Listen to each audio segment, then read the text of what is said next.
Kumusta po mga mahal naming taga-subaybay? Sana po ay nasa mabuting kalagayan kayo at may panahon para samahan kami sa atin pong pagtalakay. Ako po ang kapatid na Orly de Guzman. Ako po ang kapatid na Claudio Aro Jr. Magandang araw po, Ka-Orly. At magandang araw po sa lahat ng mga sumusubaybay sa ating pong palatuntunan. Ang ating pag-usapan kapatid na Clouds ay ang ukol sa dalawang uri ng tao sa pagbabalik ng ating Panginoong Hesukristo. Alam ng marami na may paghuhukom. Alam ng marami na muling paririto ang ating Panginoong Hesukristo. Ang hindi alam ng iba ay merong dalawang uri ng naghihintay sa Kanya. Merong mapapalad at merong mga sawimpalad. Opo, kaya yung mga tao na naghihintay din sa pagdating ng Panginoong Hesukristo po, akala nila na pagdating ng Panginoong Hesukristo, makakasama sila doon sa mga maliligtas, sa mga magiging mapalad. Como meron daw silang relihiyon o kaya opo. ay sumasampalataya sila sa Panginoong Hesukristo. Alam nilang siya'y babalik. Akala ng iba, como meron silang ganung paniniwala, sufisyente na yon para ibilang sila na mapapalad sa pagbabalik ng Panginoong Hesukristo. Pero unahin natin ang tanong, bakit siguradong babalik siya? O muli siyang paririto? Sino bang nangako na muling paririto ang ating Panginoong Hesukristo? Pinangako po mismo yan ng ating Panginoong Hesukristo. At ang katunayan, mababasa po natin sa kanyang pahayag, dito po sa Juan, sa 14, mga talatang 2 hanggang 4, ganito po ang pahayag ng ating Panginoong Hesukristo. Sa bahay ng aking ama ay maraming tahanan. Kung di gayon, ay sinabi ko sana sa inyo. Sapagkat ako'y paroroon upang ipaghanda ko kayo ng dakong kalalagyan.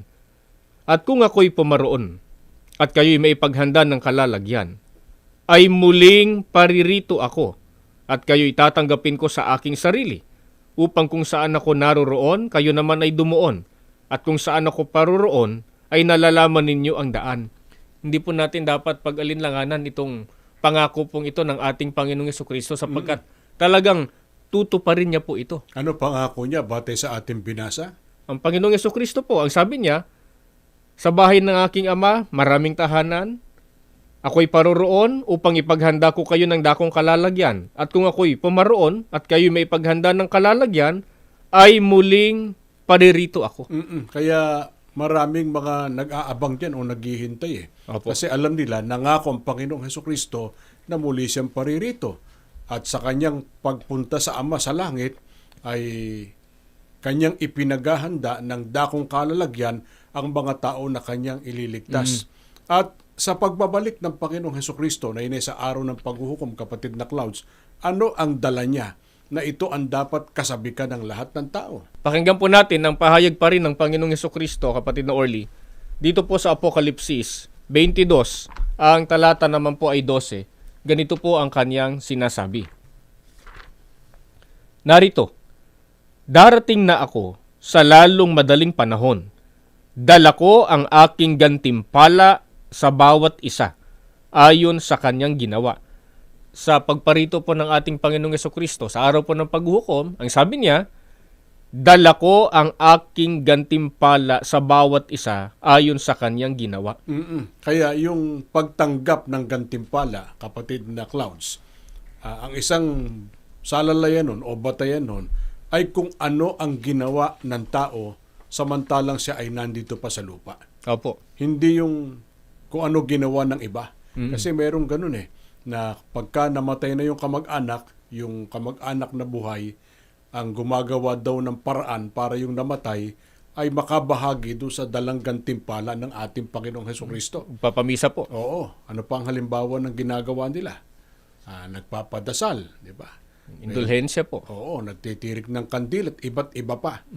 Hindi po yun ang ikaliligtas ng tao at hindi yun ang paraan para matanggap niya yung gantimpala dala ng Panginoong Hesukristo, kundi kung ano ang ginawa ng tao samantalang siya ay nabubuhay pa, yun ang dapat maintindihan. Opo. Ngayon, kasi nga marami nag-aabang o naghihintay sa pagbabalik ng Panginoong Hesukristo at asang-asa sila na makakabahagi sila doon sa dalang gantimpala ng Panginoong Hesukristo. Pero ayon sa Biblia, sinong naghihintay sa kanyang pagbabalik ang magiging mapalad sapagkat makakabahagi sa gantimpalang dala ng Panginoong Hesukristo? Pakinggan po natin ang pahayag po ni Apostol Pedro sa kanyang ikalawang sulat sa 3 at 14. Ganito po ang kanyang sinasabi.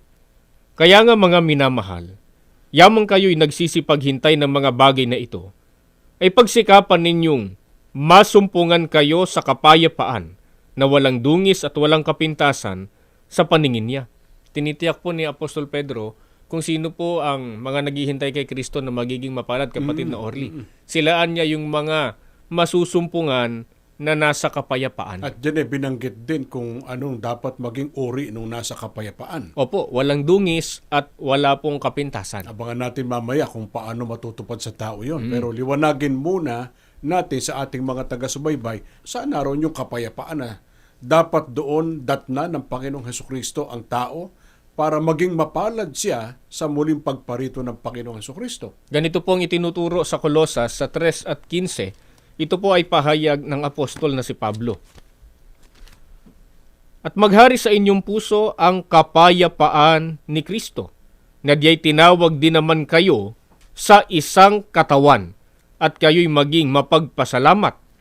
Ang kapayapaan po, kapatid na Orly, ay matatamo ng tao sa isang katawan. Yung pong sabi ng Biblia. Hindi kahit saan meron Hindi nun. po kahit saan. Nasa isang katawan lang. Nililiwanag ba ng Biblia, kapatid na Clouds, kung alin yung katawan na kinaroroonan ng kapayapaan? Opo, niliwanag po. Ang binasa natin, Kolosas 3:15. Basahin po natin yung nasa Kolosas pa rin, sa 1 at 18. Ito po ang paliwanag ni Apostol Pablo. At siya ang ulo ng katawan sa makatwid bagay ng iglesia. Ang katawan po, ayon kay Apostol Pablo, ito po ang iglesia.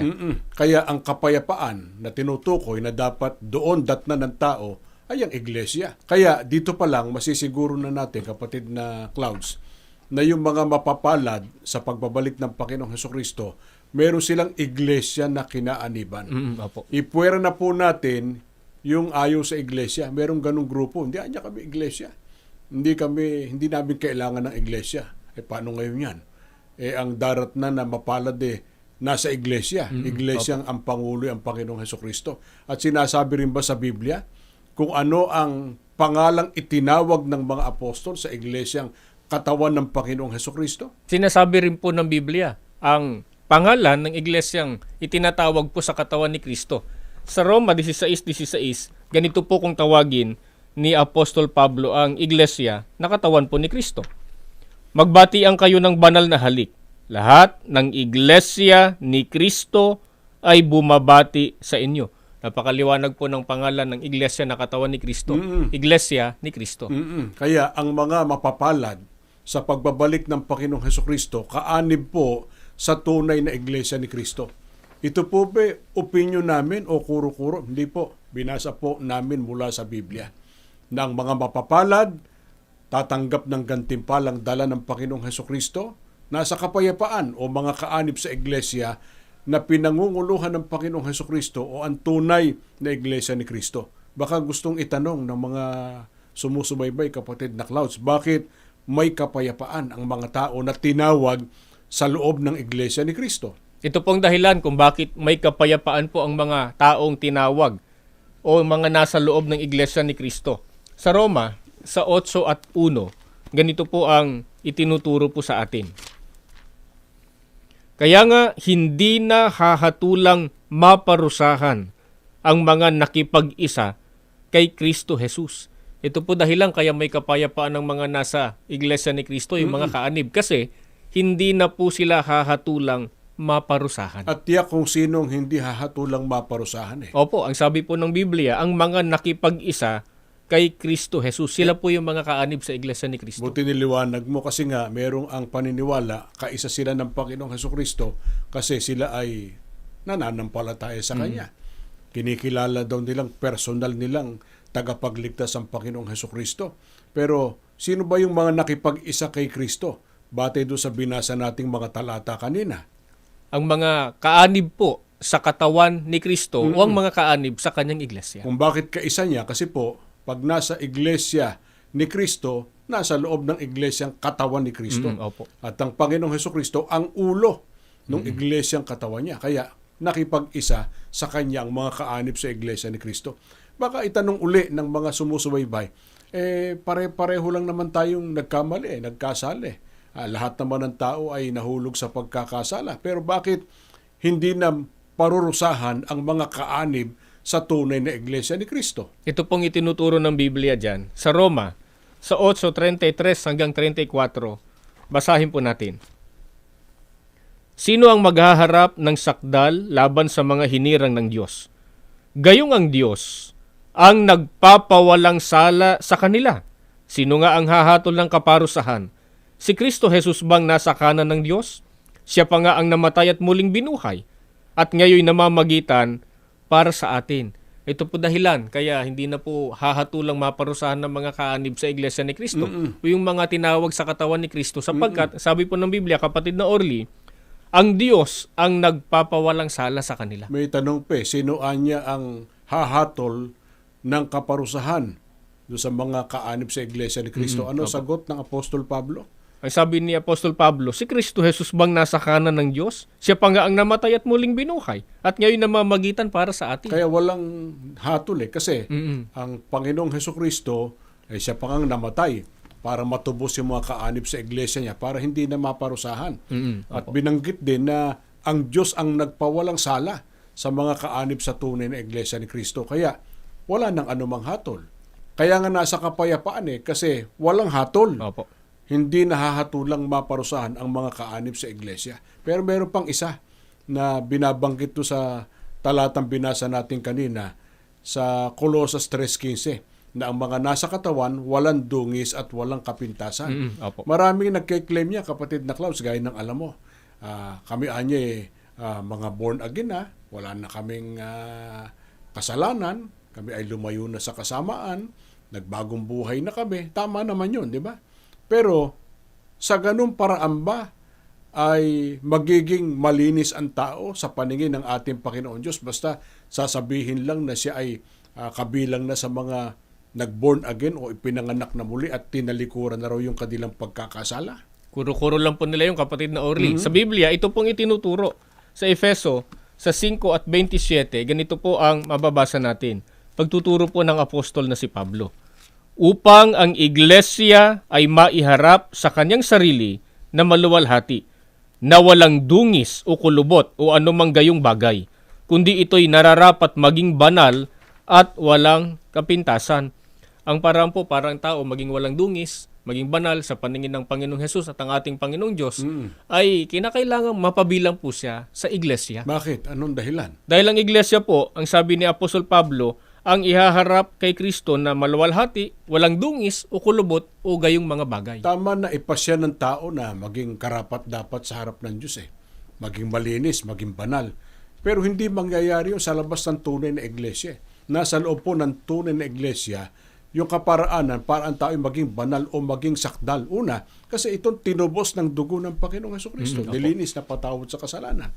At dito, walang sawang nagtuturong ating pamamahala ng ganap na pagsunod sa aral ng Diyos at ng pagtataguyod ng matuwid at malinis na pamumuhay. Patuloy nating ipaglingkod ng ukol sa kahalagahan ng Iglesia ni Kristo. Ano kapalarang hinihintay ng mga kaanib sa tunay na Iglesia sa pagbabalik ng ating Panginoong Hesukristo? Sa Roma po, sa 2, mga talatang 6 hanggang 7, ito po ang pahayag ng apostol na si Pablo. Kanyang gagantihan ang bawat tao ayon sa kanyang mga gawa. Sa kanila na sa pamamagitan ng pagtitiyaga sa mabubuting gawa na naghahanap ng kaluwalhatian at karangalan at ng kawalan ng kasiraan, ay magbibigay siya ng buhay na walang hanggan. Ito pong kapalarang hinihintay ng mga iglesia ni Kristo, kapatid na Orly. Na sa araw po ng pagparito ni Kristo ay mabibigyan sila ng buhay na walang hanggan. Saan tatamasahin ng mga maliligtas ang buhay na walang hanggan?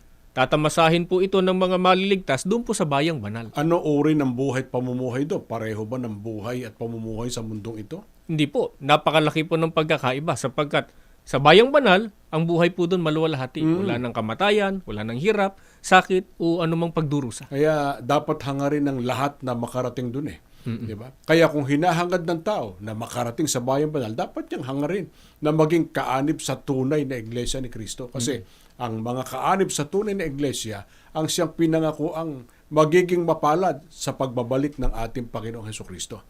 Isa pa sa mahalagang ating masagot, yung sinasabi ng iba na hindi lang naman daw tayong mga iglesia ni Cristo, kapatid na Clouds, ang may paglilingkod sa Diyos. Kahit daw silang mga Katoliko, silang mga Protestante, o ano man ang relihiyong kinabibilangan, sila daw ay naglilingkod sa Diyos at sa Panginoong Hesukristo. Ang paniniwala nga ng iba, pantay-pantay lahat daw ng relihiyon. Example pa nga nung iba, para anya lang tubig yan sa ilog. Marami anya ilog, pero lahat ng hugos ng tubig sa dagat. Marami ang relihiyon, iba-iba pangalan, iba-iba doktrina, pero lahat ay patungo sa Diyos, patungo sa langit, patungo sa kaligtasan. Ano katunayang mali ang ganong paniniwala, kapatid na Clouds? Ano pagtuturing ng Diyos sa mga tao na nasa labas ng tunay na iglesia? Ito po ang pagtuturing ng Diyos sa mga taong nasa labas po ng tunay na iglesia ni Cristo. Colosas 1:21, ito po ang nakasulat. Dati, malayo kayo sa Diyos at ibinilang nakaaway dahil sa masama ninyong pamumuhay. Ang kausap po dito ni Apostol Pablo, kapatid na Orly, ay ang mga Kristiyano noong kapanahunan po niya, noong unang siglo. Ang sabi po ni Apostol Pablo sa mga Kristiyanong kausap niya noong panahon niya, ang sabi niya, dati, malayo kayo sa Diyos at ibinibilang nakaaway dahil sa masama ninyong pamumuhay. Kaya, yung mga taong nasa labas po ng tunay na iglesia ni Cristo, ang kanilang kalagayan ay malayo sa Diyos at kaaway po ng Diyos. Yan hindi natin opinion o kuro-kuro. Biblia po yung binasa ng kapatid na Clouds. At bakit dati yung binabanggit ng Apostol Pablo dyan malayo sa Diyos at itinuturing pang kaaway? Anong dahilan? Pakinggan po natin sa Isaiah 59:1-2 sa Saling The Living Bible, sa pagkakaliwat na po sa atin pong wika. Ganito po ang mababasa. Makinig kayo ngayon. Ang Panginoon ay hindi napakahina upang iligtas kayo, at hindi siya nabibingi. Naririnig niya kayo kapag kayo tumatawag. Ngunit ang problema ay, pinutol ng inyong mga kasalanan ang inyong kaugnayan sa Diyos. Dahil sa kasalanan, itinalikod niya ang kanyang mukha sa inyo at hindi na makikinig. Ito po ang ibig sabihin ng sinabi ni Apostol Pablo, malayo sa Diyos ang mga hindi po kaanib sa iglesia ni Cristo, sapagkat, sabi niya, pinutol ng inyong mga kasalanan ang inyong kaugnayan sa Diyos. Dati, kinikilalang anak ng Diyos putol na yung kaugnayan, lagot na kaugnayan. Kaya hindi na kinikilalang mga anak. Ang dahilan ba kung bakit ang mga taong binabanggit yan ng propetang si Isaias ay hindi maliligtas ay dahil sa walang kakayahan ang Diyos na sila iligtas? May kapangyarihan po ang Diyos na iligtas sila, sapagkat ang sabi po ng Biblia, ang Panginoon hindi po napakahina upang iligtas sila. Ang Diyos may kapangyarihang makapagligtas ng tao Pero ano problema ng tao kaya hindi siya maliligtas? Sabi po ng Biblia, ngunit ang problema ay pinutol ng inyong mga kasalanan ang kaugnayan ninyo sa Diyos. Ayun, kaya ang tao nagkaroon ng problema dahil sa kasalanan. Kaya nahiwalay at itinuring pang kaaway ng ating Panginoon Diyos. At lalong mabigat na pa siya, kapatid na Cloud, sa mga taong itinuturing ng Diyos na kaaway niya. Sa Hebreo, sa 10:27, ito po ang itinuturo sa atin. Kundi isang kakilakilabot na paghihintay sa paghuhukom at isang kabangisan ng apoy na lalamon sa mga kaaway. Hindi lang po nahiwalay sa Diyos, hindi lang naging kaaway ng Diyos yung mga taong nasa labas ng iglesia, kundi sa araw ng paghuhukom, ang sabi ng Biblia, isang kakilakilabot na paghihintay sa paghuhukom at isang kabangisan ng apoy na lalamon sa mga kaaway. Kaya kahabag-habag ang tao pagka hindi nakaalis sa pagiging kaaway ng Diyos. Kahit po sabing may relihiyon siya o may paglilingkod, hindi magtatamo ng kaligtasan kasi may pasya na ang kaaway po ng Diyos ay lalamunin ng apoy. Wala na ba solusyon para yung taong nahiwalay sa Diyos, naging kaaway niya, tinakdaan ng walang hanggang kapahamakan ay magtamo ng kaligtasan? Meron pa pong solusyon. Ito po ang solusyon. Efesos 2:13. Ganito po ang pahayag po ng apostol na si Pablo. Datapot ngayon kay Kristo Jesus kayo, na noong panahon ay nalalayo, ay inilapit ng dugo ni Kristo. Ito pong kailangan, kapatid na Orly. Yung mga malayo sa Diyos, itinuring na kaaway, kinakailangang mailapit po sila sa pamamagitan ng dugo ni Kristo. Yun ang solusyon. Yung taong nahiwalay, nalayo, naging kaaway, makapanumbalik sa ating Panginoon Diyos. Opo. Magkaroon ng kapayapaan sa Kanya kasi itinuturing ang kaaway. Mm-mm.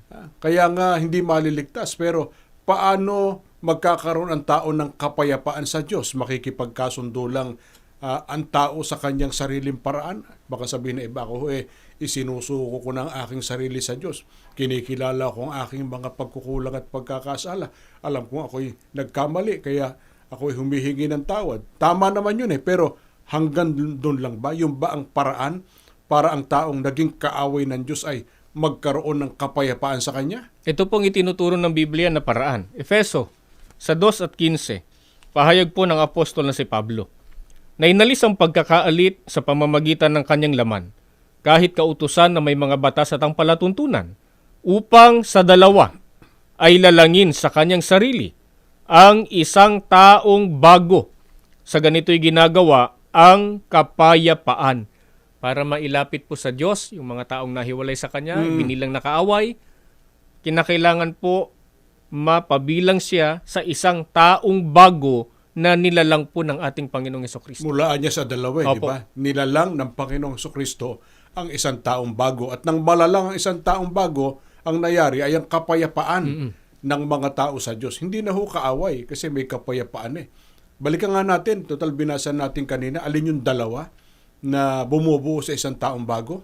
Yung dalawa po na tinutukoy ng Biblia na sa pamamagitan noon nabuo ang isang taong bago, una, yung katawan, na yun pong iglesia, at si Kristo, na ulo po ng iglesia. Yun ang binasa natin kanina sa Colosas 1:18. Ang Panginoong Hesukristo'y ulo, ang iglesia ay katawan, isang ulo, isang katawan, isang taong bago.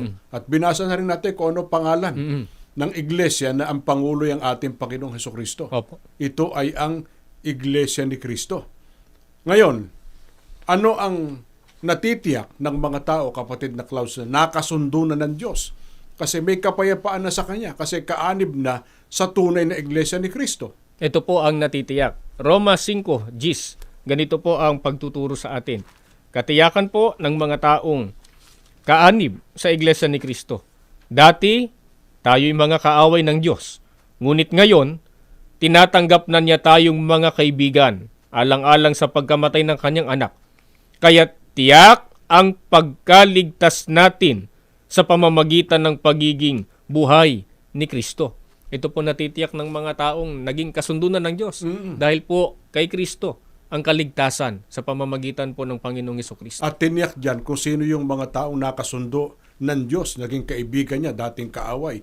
Sila yung mga dahilan ng kamatayan ng Panginoong Hesukristo. Sila yung mga tinubos ng dugo ng ating Panginoong Hesukristo. At ang tinubos po ng dugo ng Panginoong Hesukristo, binasa po namin kanina, ito po ay ang iglesia ni Kristo. Kaya, ang mga mapapalad sa araw ng paghuhukom, sa pagbabalik ng Panginoong Hesukristo, ay ang mga kaanib sa tunay na iglesia ni Kristo. Sa kapalaran pong ito, nais naming makasama kayo. Kaya ginagamit po ng iglesia ni Kristo sa pangunguna po ng aming tagapamahalang pangkalahatan ang lahat ng mabibisang paraan para makarating po sa inyo kung gaano kahalagang iglesia ni Kristo. Narito po ang ating kapayapaan sa Diyos at narito po ang kaligtasan ng ating kaluluwa. Salamat po sa inyong pagsubaybay. Kami po'y nag-aanyaya. Samahan niyo po kami sa pananalangin. Ama namin Diyos, salamat po ng marami. Opo. Patuloy mo pong ginagamit na kasangkapan ng palatuntunan ito. Amen. Para maghayag ng kahalagahan ng pagiging iglesia ni Kristo. Opo. Narito pong aming kapayapaan sa iyo at narito ang aming kapalaran sa pagbabalik ng aming Panginoong Hesukristo. Amen. Panginoong Jesus, pagpalain po ang programang ito, Opo. makaakit pa ng maraming mga tao na makakasama namin Opo. sa tunay na paglilingkod po sa iyo. Ama namin Diyos, pagpalain mo po ang buong iglesia Opo. sa pangunguna po ng aming tagapamahalang pangkalahatan. Amen. Hinihiling namin ang lahat sa pangalan po ng aming Panginoong Hesukristo. Amen. Amen. Naway nakatulong kami sa inyong patuloy na pagsusuri. Naway nasukat ninyo kung ang inyong pinaniniwalaan ay ayon ba sa Biblia o kuro-kuro lang ng tao. Maraming salamat po sa inyong pagsubaybay sa palatuntunan ito. Sumaatin nawang lagi ang pagpapala ng Panginoong Diyos. Mga mahal naming taga-subaybay, patuloy po namin kayong inaanyayahan Nasubaybayan pa po ang iba pang mga religious programs ng INC Radio at ng INC TV. At mag-subscribe po kayo sa YouTube channel na Seek the Truth. Maraming salamat po.